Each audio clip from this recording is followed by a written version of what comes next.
540 বছর পূর্বে কলিকালের মাটিতে শ্রীকৃষ্ণ চৈতন্য মহাপ্রভুর শুভ আবির্ভাব। মানুষের দরজায়, মানুষের সাজে, মানুষের বেশে ভগবান এসে দাঁড়িয়েছেন মানুষের সম্মুখে। আজকে যেমন ভগবানের কথা শুনবার জন্য সকলে ছুটে এসেছেন, যেদিনকে ভগবানের জন্ম হয়েছিল নবদ্বীপের মাটিতে তাকে দেখবার জন্য সবাই ছুটে গিয়েছে। জীব নিত্য কৃষ্ণ দাস ইহা ভুলি গেল, মায়া পিশাচী জীবের গলেতে বান্ধিল।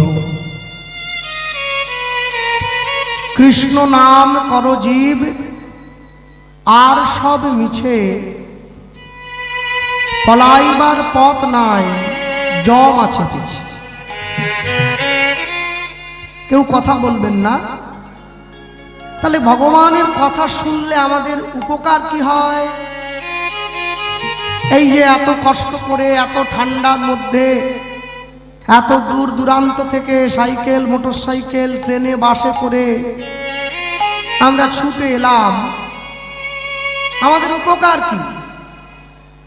কেউ যদি সন্ধ্যাকালে বাজারে যায়, বাজারে গিয়ে একটা চায়ের দোকানে বসে এক কাপ চা খাচ্ছে, তাকে যখন আপনি জিজ্ঞাসা করলেন তুমি যে খাচ্ছ পকেটের পয়সা নষ্ট করে, এতে উপকার কি? সে আপনাকে বলবে চা খেলে মনটা ভালো থাকে, একটু গলাটা খুসখুস করছে, একটু চা খেলাম, একটু গলাটা আরাম হলো, 5 জন বন্ধু বান্ধবের সঙ্গে দেখা হলো, একটু কথা বললাম। মায়েরা রান্নাঘরে যাওয়া মানে যে সবসময় রান্নাই করবে এরকম কোনো মানে নেই। অনেক অনেক সময় রান্নাঘরটা পরিষ্কার করবার জন্য রান্নাঘরে ঢুকতে হয়। তাহলে ভগবানের কথা শুনতে বসেছি, একটা কোনো উদ্দেশ্য তো থাকবে, হয় ক্ষতি না হলে লাভ। না, লাভ বলবো না, মঙ্গল বলতে পারি। লাভ লাভ ক্ষতি তো ব্যবসাতে গিয়ে করব, ভগবানের কথায় মঙ্গল অমঙ্গলের বিচার করতে পারি। দেখবেন শ্রীমদ্ ভাগবতে যেখানে একদম গোপী গীতের কথা বলা আছে, যখন গোপীগণ ভগবানের কাছে নিজেদের দুঃখের কথা বলছেন, এই গোপী গীতের ভাগবতের গোপী গীত অধ্যায়ের 29 নম্বর পৃষ্ঠা শেষ হচ্ছে, 30 নম্বর পৃষ্ঠা শুরু। এই সময় গোপীগণ ভগবানকে একটা মধুর কথা বললেন, যে কথাটা আমাদেরকে কষ্টও দেয় আবার আনন্দও দেয়। জগতে এরকম অনেক জিনিস আছে যা আপনাকে একসঙ্গে দুটো সুখ প্রদান করে। যেমন পটল, পটলটা খেতে কিন্তু খুব সুস্বাদু, ভাজাই হোক আর রসাই হোক, কিন্তু পটলের শেকড়টা ওটা যদি কেউ খায় ওটা আবার প্রাণনাশ হয়ে যেতে পারে। একসঙ্গে একটা গাছে দুটো গুণ আছে, একটা আনন্দ, একটা দুঃখ। এই যে কথাটা ভগবানের সম্মুখে দাঁড়িয়ে ব্রজগোপীগণ বললেন, এটাও অনেকটা আনন্দ এবং দুঃখকে প্রকাশ করা। ব্রজগোপীগণ ভগবানকে বলছেন কি, তব কথামৃতম তপ্ত জীবনম কবিভিরীড়িতম কল্মষনাশম। প্রথমে বললেন তব কথামৃতম তপ্ত জীবনম কবিভিরীড়িতম কল্মষনাশম।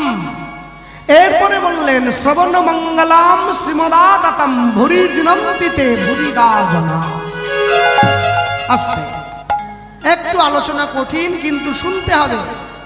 সব সময় সহজ শুনবেন বলে বাড়ি চলে যাবেন তা তো হবে না, একটু কঠিনটা শোনা অভ্যাস করতে হবে। তো বলছেন তব কথামৃতম তপ্ত জীবনম, তোমার কথারূপী অমৃত। আচ্ছা, জীবন মানে কি? প্রাণ। আবার জলের অপর নামও কিন্তু জীবন।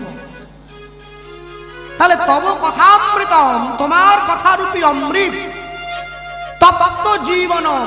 তপ্ত মানে কি? গরম। তাহলে জীবন মানে যদি প্রাণ হয়, তাহলে কি গরম প্রাণ? কেমন উদ্ভট হয়ে যাচ্ছেন। আবার যদি জীবন মানে জল ধরে, তাহলে কি গরম জল? মানে তোমার কথা যখন আমরা শুনি ও গরম জলের মতো মনে হয় নাকি? তা বললে তো হবে না। তব কথামৃতম তপ্ত জীবনম।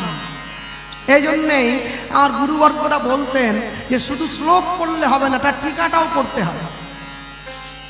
এখন ওই টিকাটা পড়তে গেলে, আমি তো টিকা কিছু বুঝি না, যখন টিকাটা পড়তে যাচ্ছি, যখন টিকাটা পড়বার জন্য নিজেকে তৈরি করলাম, তখন এবার উপযুক্ত বৈষ্ণবের সান্নিধ্যে যেতে হবে, সে আপনাকে বুঝিয়ে বলবে। এজন্য লোকে বলে, দেখবেন ভাগবত করিবে গিয়া বৈষ্ণবের স্থানে। আর চায়ের দোকানে, বিড়ির দোকানে, সিগারেট দোকানে ভাগবত করলে হবে না, তারা এর উল্টো মানে করবে। বৈষ্ণবের কাছে যেতে হবে। কোন বৈষ্ণব? যার এই বিষয়ে পাণ্ডিত্য আছে, তার চরণে আপনাকে যেতে হবে। হ্যাঁ, যিনি ভগবানকে মাধুপুরি করে সেবা দিচ্ছেন, ভগবানের প্রসাদ পান, ভগবানকে সেবা দিয়ে তিনিও তো ভক্ত হয়েছেন। আপনি কিন্তু তার কাছে গেলে এই কথা বুঝতে পারবেন না। ভগবানকে এক একজন মানুষ এক এক রকম ভাবে সেবা করেন। তাই ভগবত বিচারে ভগবানকে ভালোবাসার জন্য যারা শাস্ত্রগ্রন্থ অধ্যয়ন করে পাণ্ডিত্য অর্জন করেছেন, তিনি ভগবানকে জ্ঞান দিয়েই সেবা করছেন, এটাও একটা সেবা।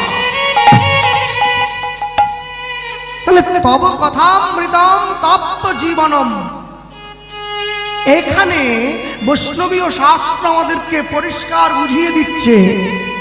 কেন গোপীগণ বললেন? বলছেন বিরাট বড় মরুভূমিতে চলতে গিয়ে যদি পথিক পথ হারিয়ে ফেলে, মরুভূমিতে জল কভু মিলে না, যেমন সংসারে সুখের আশা জানিবে তেমন।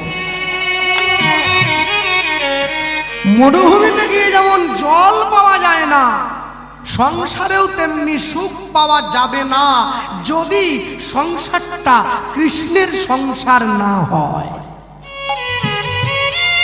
সংসারে সুখ নেই আমি বলবো না, সুখ আছে, সুখ আছে, তবে সংসারটা কৃষ্ণের সংসার হতে হবে।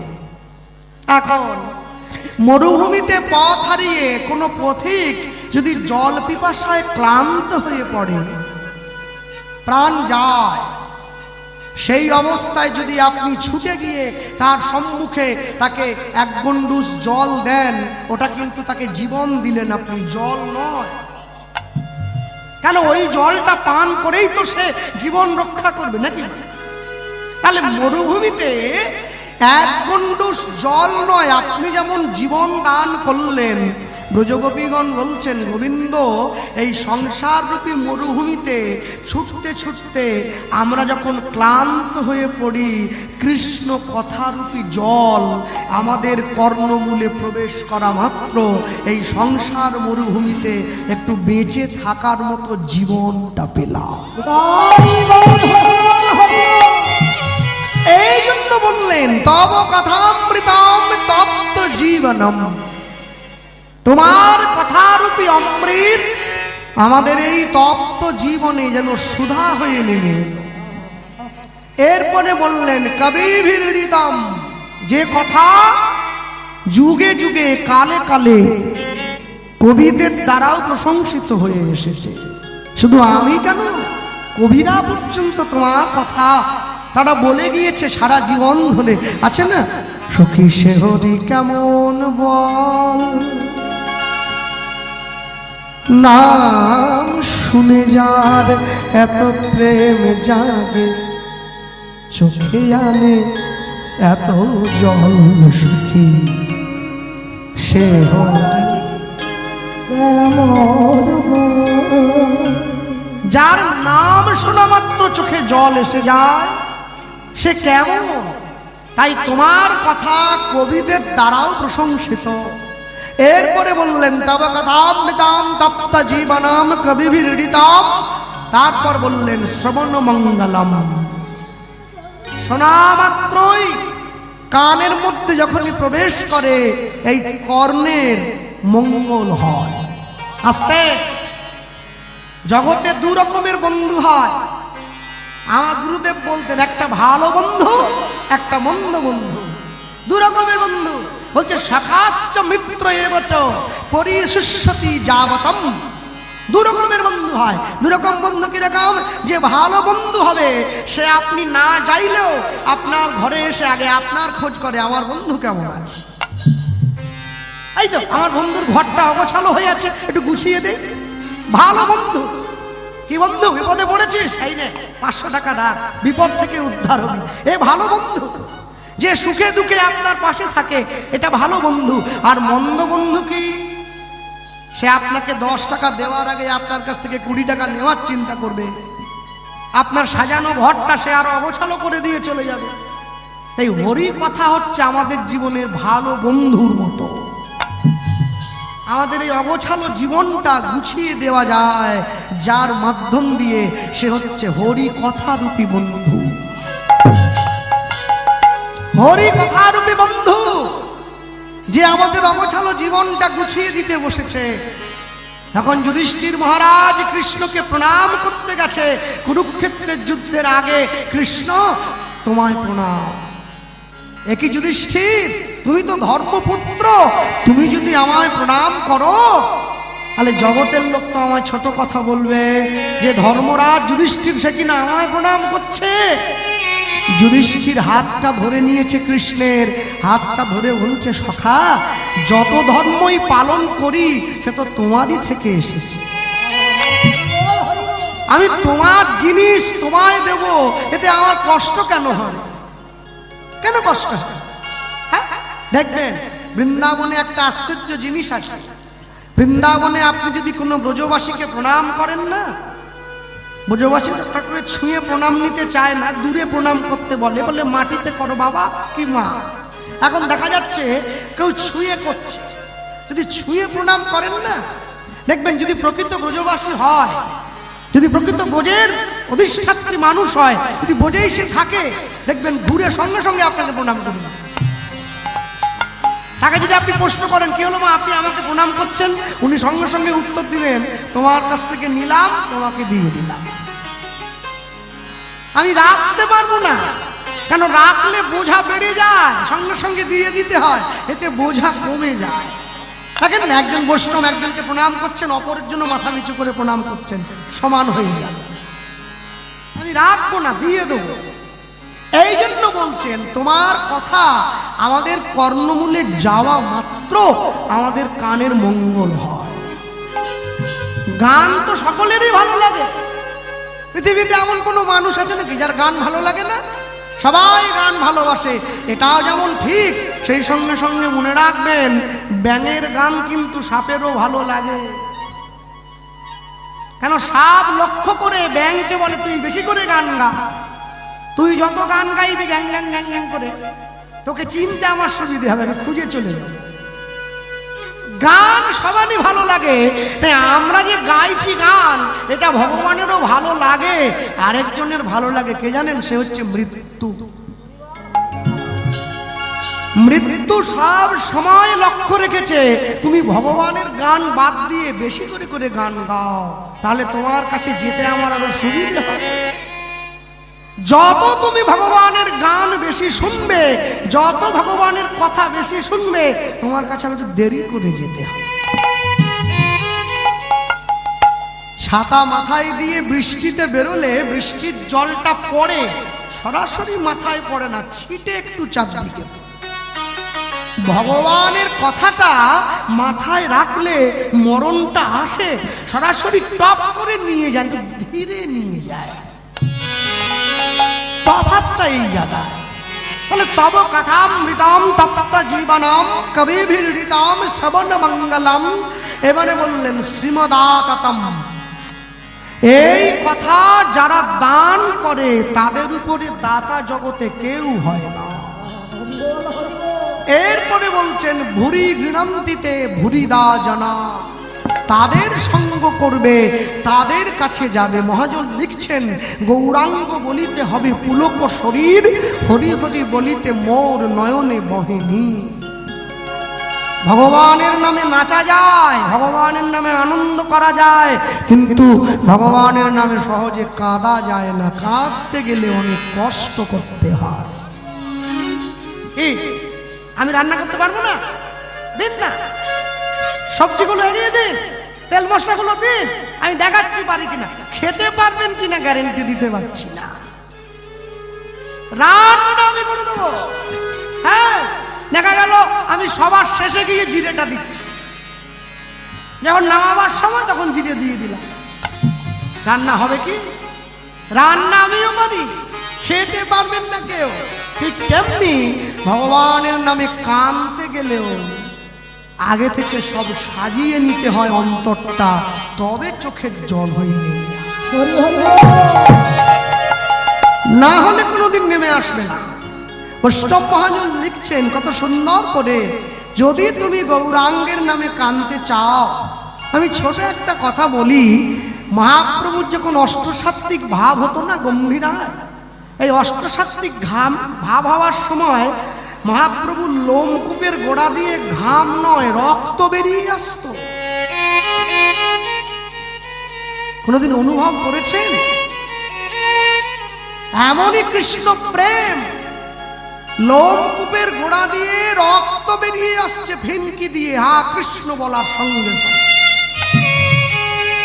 যার অন্তর কৃষ্ণময় হয়ে উঠেছে তারই হবে, বাকিদের হবে না, বাকিদের হবে। মহাজন লিখছেন, যদি গৌরাঙ্গের কৃপা পেতে আমরা ব্যর্থ হই, আমাদেরকে আরেকটু সহজ করে দিলেন, তুমি নিচাই চাঁদের কৃপা নাও। বড় গুঢ় নিত্যানন্দ এই অবতারে জীবের চৈতন্য জানাই জানে, সে জানিবে তারে। কি নিতাই যাদের কৃপা নাও, কষ্ট করতে হবে। আর আরো সোজা, কি কষ্ট লাঘব করার জন্য মহাজন লিখছেন কত সুন্দর করে, বলো আজ কবে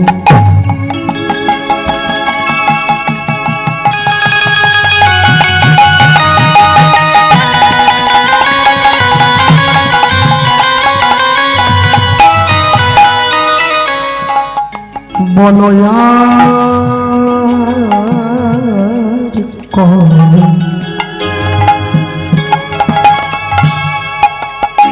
নিতা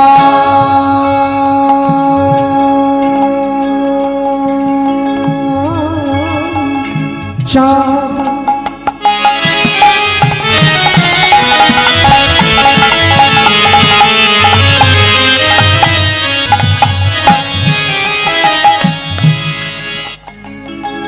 আমায় করুণা করুণা করুণা,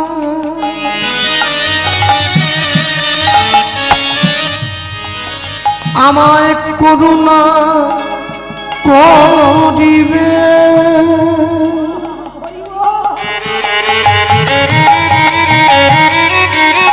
আমায় করুণা করিবে,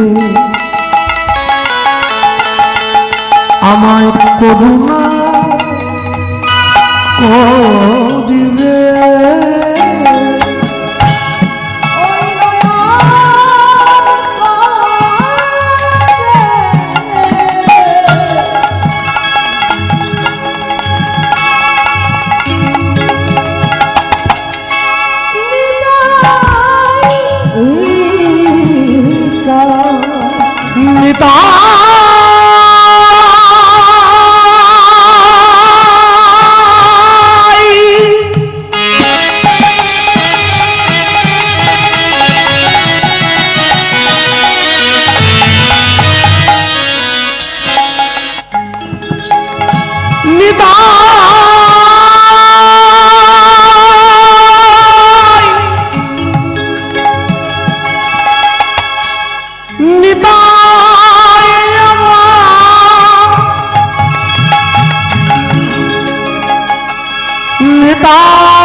নিতাই নিতাই আমার ওই নয়া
যদি নিতাই যাদের কৃপা হয়ে যায় তাহলে কি হবে? সংসার বাসনা কবে ডুবে যাবে। অনুধ্বনি নিতাই গৌর হরিব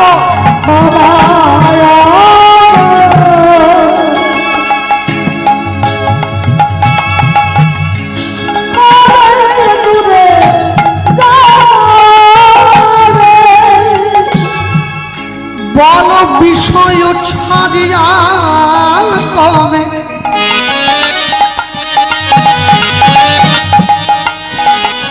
শুদ্ধ হবে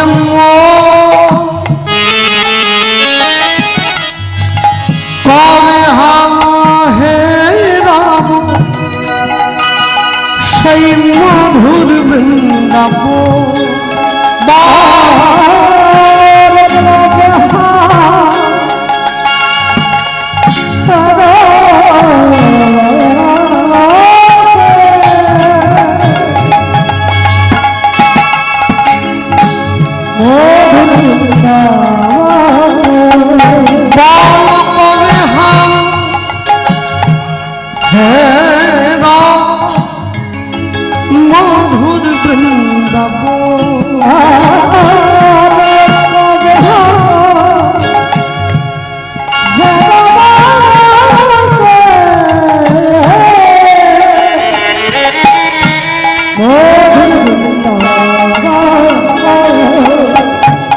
মধুর বৃন্দাবনে আমি কবে বা যাব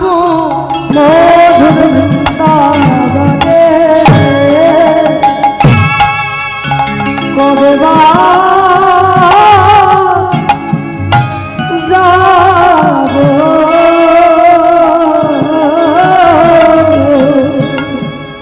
কবে যাবেন বৃন্দাবন?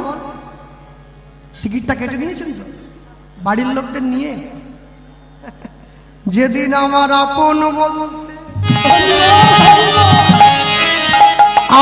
বলতে কেউ রবে না, কবে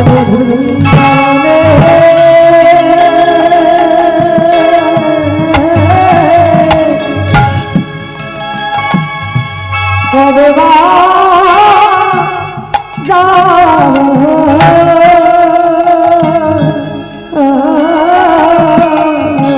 যেদিন আমার বলতে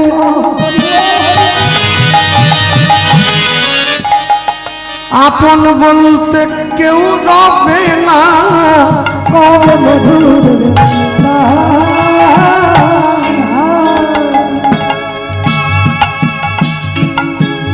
বনে যাবা বলি সেদিন গোবিন্দ আমায় ফিরায় দিও না, কবে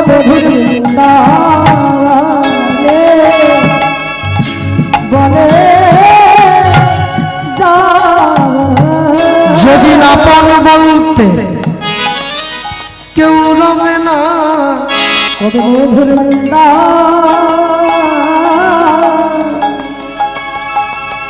বনে যাব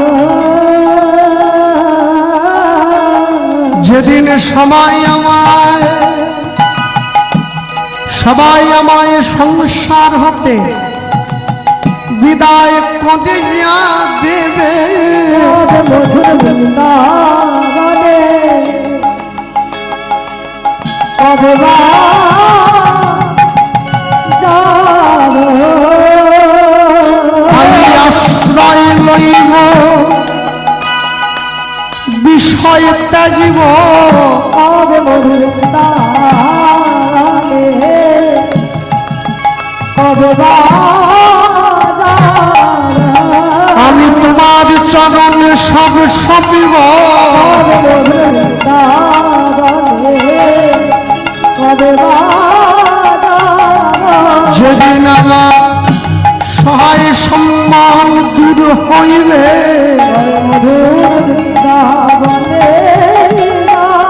যেদিন তোমার চরণ বই আমি ভজব না।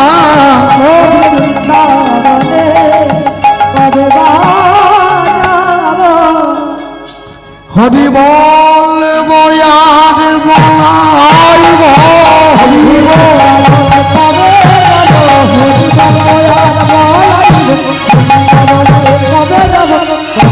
মধুর বৃন্দাবনে আমি কবে বা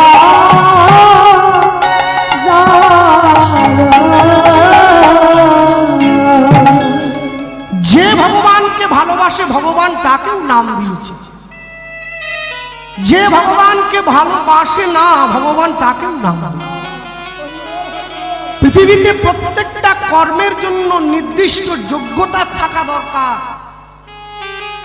ভালো লেখাপড়া করতে গেলে যোগ্যতার দরকার, ভালো খেলাধুলা করতে গেলে যোগ্যতার দরকার, ভালো গান বাজনা করতে গেলে ভালো যোগ্যতার দরকার, যোগ্যতা বাড়াতে গেলেও একটা যোগ্যতার দরকার। হরিনামের আসনে বসে কথা বলতে গেলে আরো বেশি যোগ্যতার দরকার। হ্যাঁ, মাথা নিচু করে রাখতে হয়, যে গায়ক সে দেখতে পাচ্ছে কিনা দেখতে হয়, দেখলে আবার ধরবে কি আবার কথা বলছেন কেন। তার থেকেও বেশি যোগ্যতার দরকার কীর্তন শুনতে বসে ঘুমোতে গেলে আরো বড় যোগ্যতার দরকার। বিরাট ব্যাপার, সবাই পারবে না। হ্যাঁ, তো সবাই ঘুমিয়ে পড়তে পারত, সবাই ঘুমায় না, কেউ কেউ ঘুমোয়। কেন? যাদের যোগ্যতা আছে তারাই ঘুমোয়।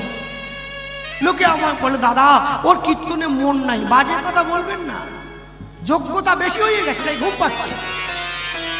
না না, আপনি উল্টো দিকে নাক ধরছেন কেন, সোজা করে ধরুন না। প্রত্যেকটি মানুষ জগতে নিজের মতো করে চলবার জন্য এসেছে, এটা ঠিক, কিন্তু একটা আশ্চর্য কি জানেন, আমরা চাইলেও নিজের মতো করে চলতে পারি না। কারো না কারো ইচ্ছায় আমাদেরকে চলতে হয়। যার ইচ্ছায় আমরা চলি তিনি যখন ইচ্ছা করবেন না যে আমি চলি, আমাকে থেমে যেতে হবে,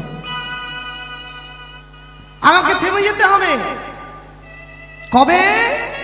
ভবেরই সুখ দুঃখ চরণে দলিয়া আমি যাত্রা করিব গো শ্রীহরি বলিয়া। চরণ টলিবে না, হৃদয় গলিবে না, কাহারো আকুল ক্রন্দনে। কবে তৃষিত এ মরু ছাড়িয়া যাইব তোমারও রসালো নন্দনে। হরি বল হরি বল। যে জায়গায় চলে গেলে আর ফিরে আসার মতো কোনো দুঃখ থাকে না, যে জায়গায় চলে গেলে আর ফিরে আসবার মতো কোনো ইচ্ছে থাকে না। আমি কর্মের বশবর্তী হয়ে বারংবার এই জায়গা থেকে আমার স্থানচ্যুত হতে হয়। আমার কর্ম বিপাকে গতাগতি পুনঃ পুনঃ রতিরহু তুয়া পর সঙ্গ। যখন কীর্তন শুনতে বসবেন, হরিনামের আসরে ভগবানকে প্রণাম করে জানাবেন, প্রভু আমি কীর্তন বুঝি আর না বুঝি, শুনতে ইচ্ছে ইচ্ছে হোক আর না হোক, আমি জেগে থাকি চাই ঘুমিয়ে পড়ি, গল্প করি চাই না করি, তোমার নামের প্রতি যেন টানটা আমার সারা জীবন। তাই গৌর হরি বল হরি বল। টানটা রাখতে হয়। আজিও শুনিতে যেই, শুনিতে শুনিতে সেই, কি অদ্ভুত চৈতন্য চরিত। কৃষ্ণে উপজীবে প্রীত, বাড়িবে রসের রীত, শুনিলেই বড় হবে হিত, শুনতে থাকতে হবে।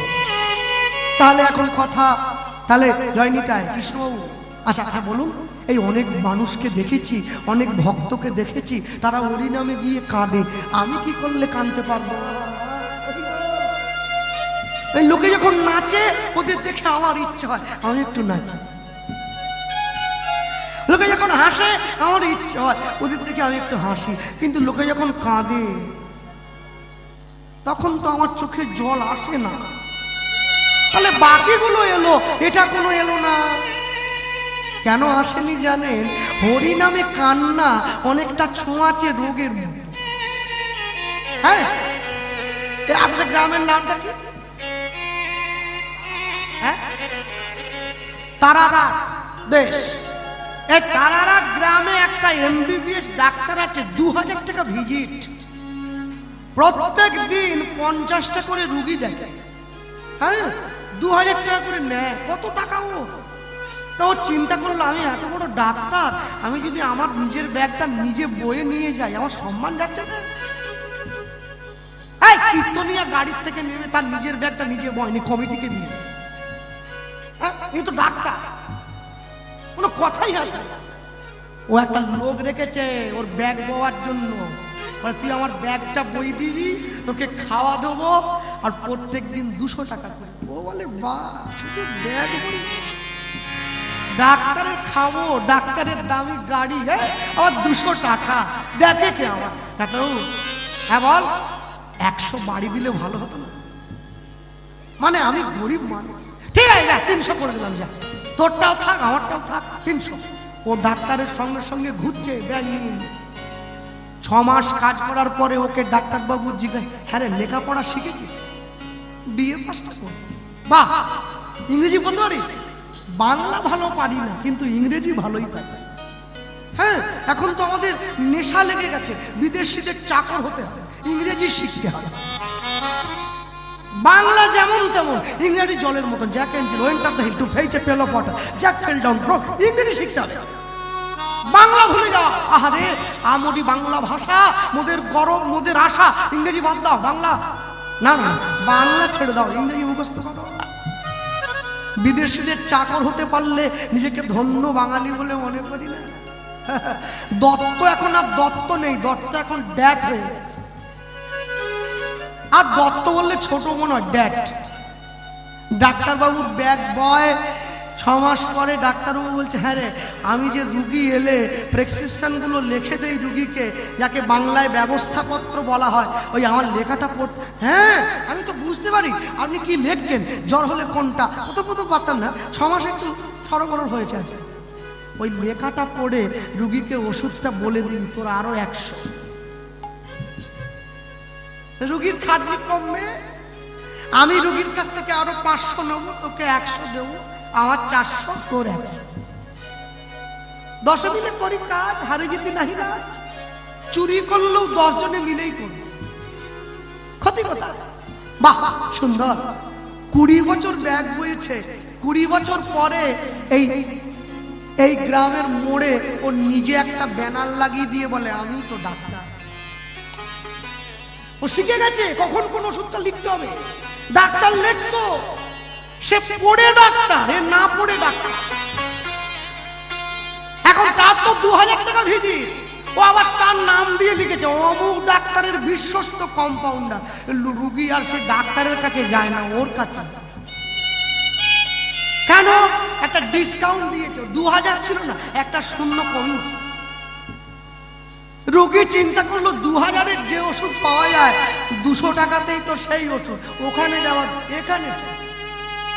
আচ্ছা, বড় ডাক্তারের সঙ্গে ঘুরতে ঘুরতে ওর কম্পাউন্ডার যেমন একসময় ছোট ডাক্তারে পরিণত হয় না, বড় নেতার সঙ্গে ঘুরতে ঘুরতে ওর চামচাটা যেমন কচি নেতায় পরিণত কচি নেতা ওখানে দরকার নেই, আমাকে বলো কি আমাকে বলো, ঠিক করে দিচ্ছি।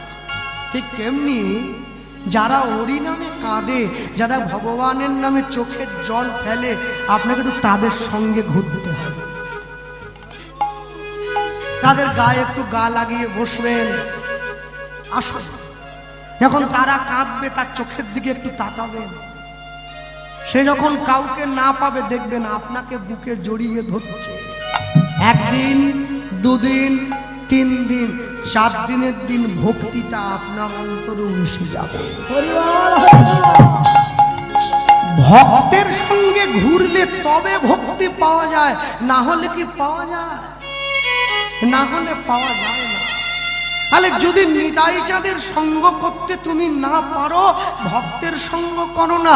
লিখে দিয়েছে তো, রূপ রঘুনাথ পদে হইবে আকুতি উলুধ্বনি,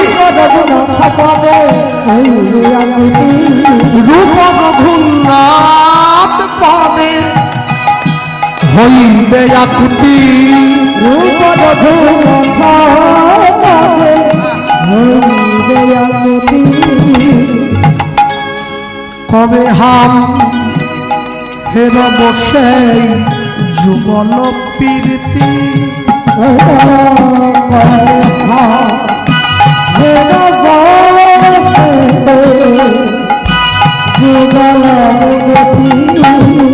ওই না কবে হাম হেরব সেই যুগল প্রীতি,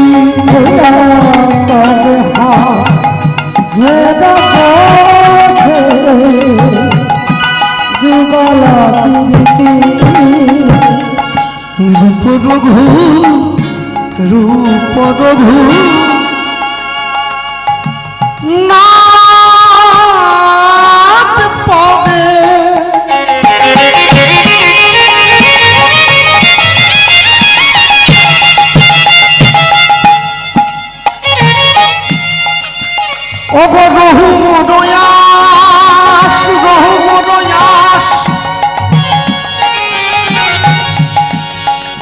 প্রার্থনা করো সবাই নরোত্তম দাস, ওই না প্রার্থনা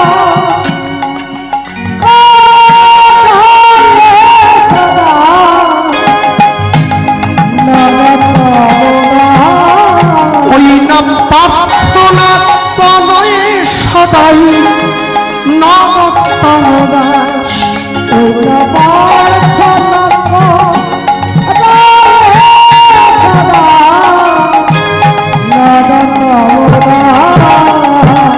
আমি এক মুখে বলতে নারী,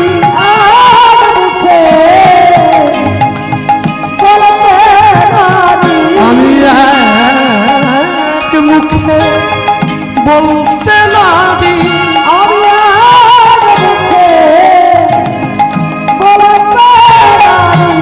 আমার নিতাই গৌরের লীলা মাধুরী,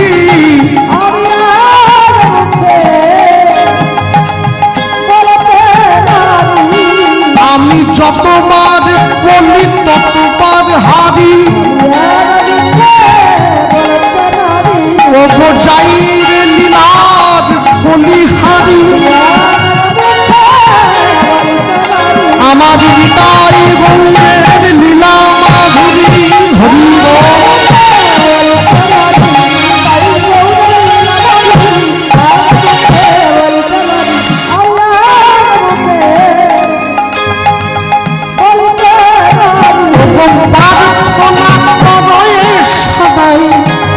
নরোত্তম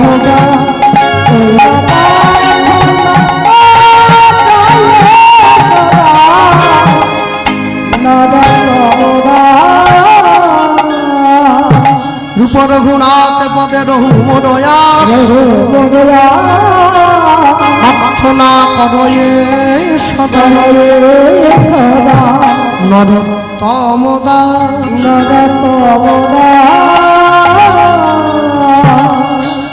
ছোট্ট করে আমরা গৌরচন্দ্রিকা শুনলাম।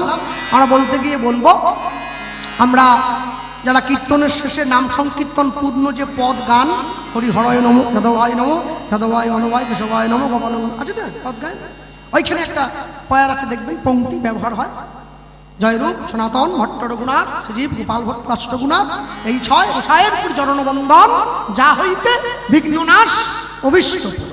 হ্যাঁ, তা এই ছয়জনের যে নাম বললাম, এই ছয়জন একে অপরের থেকে বয়সে অনেক হেরফের ছিল, কিন্তু ছজনের এক আত্মা এক প্রাণ। যেমন আমার পরে যিনি গাইবেন তাকে সবাই আপনারা চেনেন, প্রহ্লাদ, তিনি আমার থেকে কিন্তু বয়সে অনেক বড়, আমার ডবল বলবো না কিন্তু অনেকটাই বড়, কিন্তু আনন্দের বিষয় কি জানেন তো, তিনি আমাকে বন্ধু বলে। মানে এটা বয়সের বন্ধু না, চা বিড়ি মদ খাওয়ার বন্ধু না, এটা ভালো সম্পর্কের বন্ধু।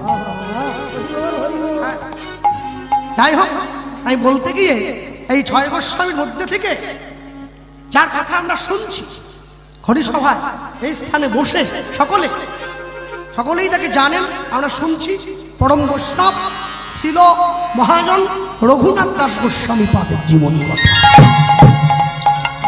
আমি মায়েদেরকে বলবো মন দিয়ে আস্বাদন করবেন, চঞ্চল চিত্ত নয়, মায়েদের মন বড় চঞ্চল। কেন? হ্যাঁ, মায়েদের মন চঞ্চল কেন জানো? মায়েরা, আমি সবাই জানি, মায়েরা মাংস বেশি খায়, মাংস খেলে না চিত্ত চঞ্চল হয়ে যায়। একটা পশুকে হত্যা করে যদি আরেকজনে চেবোয়, তা তার মাংস ঢুকছে আমার দেহে, তার রক্ত ঢুকছে আমার দেহে, আপনি কি ভাবলেন তার মনোপ্রবৃত্তি আমাকে ছেড়ে দেবে? ওটা হ্যাঁ, মায়েরা মাংস কম খাবে, মাংস বেশি খাবে না। না আমি বলবো না একবার তিলক মালা নিয়ে নিরামিষ শুরু করে দাও, তাহলে আমার গায়ে জোর পাবে কি করে? আমার জোরের দরকার নেই, তোমাদের দরকার আছে। জগতে তিনটে জিনিস খুব ভয়ঙ্কর গো মা, নদীর পাড়ে বাড়ি, ব্রেক ছাড়া গাড়ি, গোপ নাই শুধু দাঁড়ি। এই তিনটে মারাত্মক ডেঞ্জার, সমাজে যখন তখন যা কিছু করে ফেলতে পারে। এই তিনটের থেকে দূরে থাকবে, তোমাদের মঙ্গল হবে।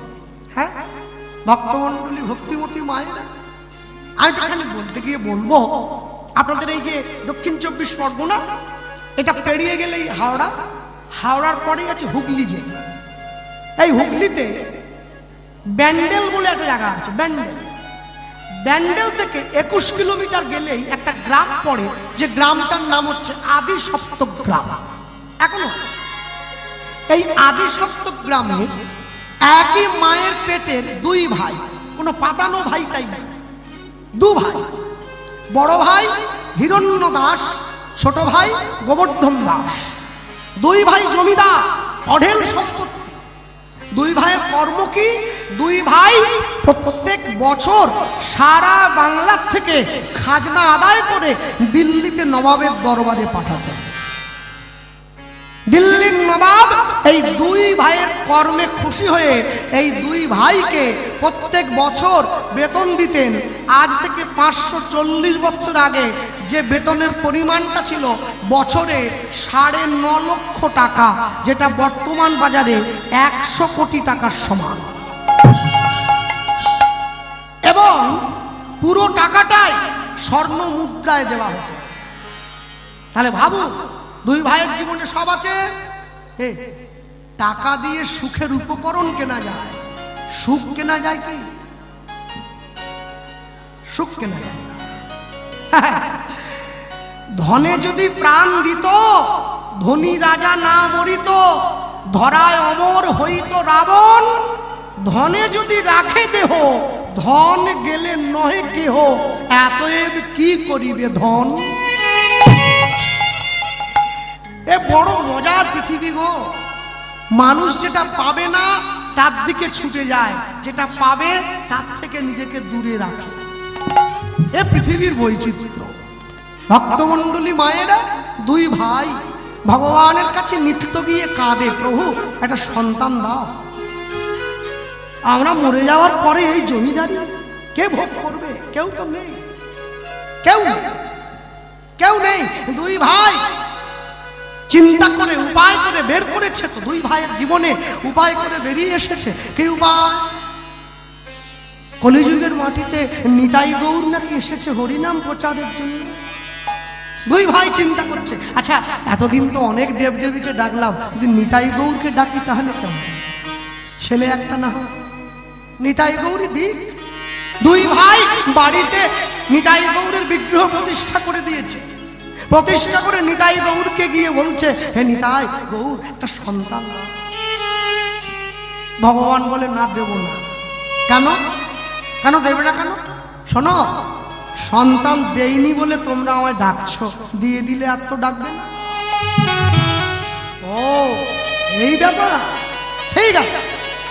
এবারে উল্টো করে ঘুরিয়ে ধরছে, প্রভু এতদিন পর্যন্ত সন্তান চাইতাম নিজের জন্য, আজকে তোমার দরজায় এসেছি নিজের জন্য নয়, আজকে তোমার সেবার জন্য একটা সন্তান চাই। দেখি এবারে কিরম করে মুখ ফেরাও, কে তোমায় ফুল দেয়, কে তোমায় তুলসী দেবে, কে তোমায় 3 বেলা নকুলদানা দেবে। দেখি যদি আমরা না থাকি, বংশ যদি লোপাট হয়ে যায়, তোমার সেবা করবে কে? এইবার তো ভগবান বিপদে পড়ে গেছে, সব কোনা। এতদিন নিজেদের জন্য চেয়েছিল, আমি মুখ ফিরিয়েছিলাম, এবারটা দেখি এবার আমার জন্য চাই। ভগবানও বোকা হয় মানে মানে, তাহলে বলুন হ্যাঁ আমরা বোকা, আমাদের বুদ্ধি কম।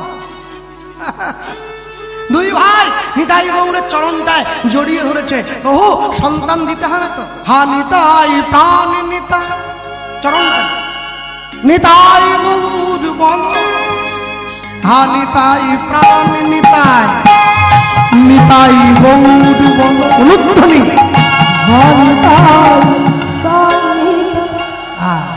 আমি একা বলবো, আপনারা বলবেন না? একটু হাত তোলা যায়? হ্যাঁ একটু তালি দেওয়া যায়? কোথায় অনিমেষ, কোথায় নিতাই, কোথায় ক্যামেরা ঘোরা? হা নিতাই প্রাণ নিতাই, নিতাই গৌর বলো। হা নিতাই প্রাণ নিতাই, নিতাই গৌর বলো। অনুধ্বনি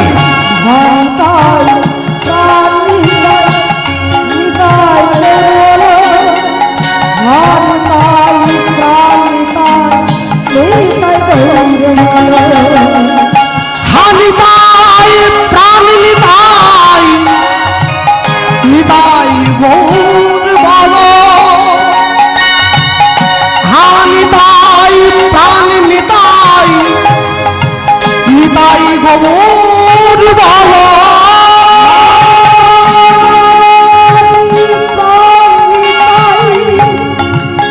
হাত নামিয়েছেন প্রভু, শুনছে তো? হলেও পার করে হয়ে যেতে পারে, এই সুযোগ আছে। লক্ষ্মীর ভান্ডার বেড়ে গেছে, হাত নামাবেন না, তুলে থাকুন, কারবার বন্ধ হয়ে যায়। হা নিতাই প্রাণ নিতাই, নিতাই গৌর বলো। হা নিতাই প্রাণ নিতাই, নিতাই গৌর বলো। হরি হরি বল, হরি বল।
নিতাই প্রাণ নিতাই, নিতাই গৌর বলো। অনুধ্বনি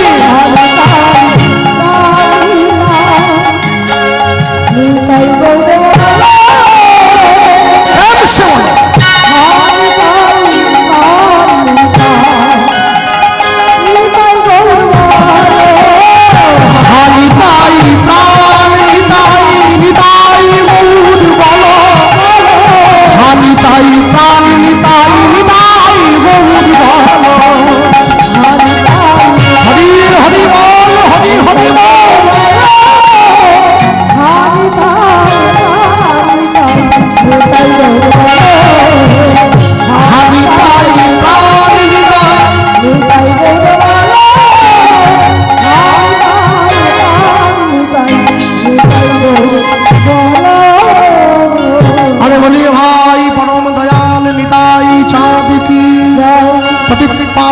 যার চৈতন্য মহাপ্রভু কি যার গুরুচরণ শরণ লয়ে নিতাই গৌর প্রেমানন্দে হরি নিতাই গৌর হরি হরিব নিত্যানন্দ নমস্তুভ্যং প্রেমানন্দ প্রদায়িনে কলৌ কলমশ নাশায় জন্নবাপাতয়ে নমো নমঃ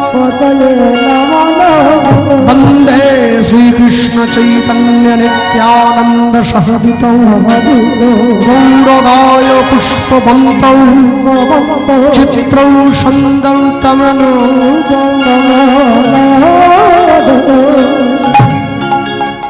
ভগবান সব সইতে পারে, দুটো জিনিস পাবে। হ্যাঁ, একটা ভক্তের চোখের জল, একটা ভক্তের অহংকার। ভগবান যখনই দুই ভাইকে গোবিন্দ চরণে ভগবানের চরণে হৃদয় গৌরের চরণে নয়নের জল দিয়েছে, আর মহাপ্রভু আর থাকতে পারল না। দৈববাণী করলেন হিরণ্য গোবর্ধন, শোনো, অচিরাতে তোমাদের ঘরে এক পুত্র সন্তান জন্ম গ্রহণ করিবে। এই বলো, আমার ভক্তির বলে সন্তান বলবান হইবে। এই সন্তান না রহিবে তোমাদের ঘরে, জগৎ মাঝে আমার লীলা কথা প্রচার করিবে দ্বারে দ্বারে, প্রচার করিবে দ্বারে দ্বারে। দুই ভাই ভগবানকে প্রণাম করে যেই উঠে দাঁড়িয়েছে, নিতাই গৌর দৈববাণী করলেন। দুই ভাই চোখটা মুছতে মুছতে এসে ঘরের বাইরে দাঁড়িয়ে এক ভাই আরেক ভাইকে বলছে, ভাই ভগবান যে বলল আমাদের ঘরে ছেলে হবে, আরে ভগবান বলেছে মানে হয়ে গেছে ভাব, এ কথা কি ফেলা যায়? কিন্তু কিন্তু একটা সমস্যা আছে। হ্যাঁ, সমস্যাটা কি? ছেলে হবে, কার ঘরে হবে এটা তো বললো না। দুজনে গেলাম যে এ কি জরাসন্ধের মতো অর্ধেক অর্ধেক হবে নাকি? তা তো না। যেই এ কথা বলেছে বড় ভাই বলছে যার ঘরেই হোক আরেক ভাইয়ের সম্পত্তি তো ওই ছেলেটাই পাবে, আর তো কেউ নেই। হ্যাঁ, কিন্তু একটু মাদান দিলাম, কিন্তু একটা সমস্যা আছে। কি? ভগবান যে বলল এই ছেলেটা ঘরে থাকবে না, সে নাকি নিতাই গৌরের নাম নিয়ে পথে পথে ঘুরে বেড়াবে ভক্ত হয়ে।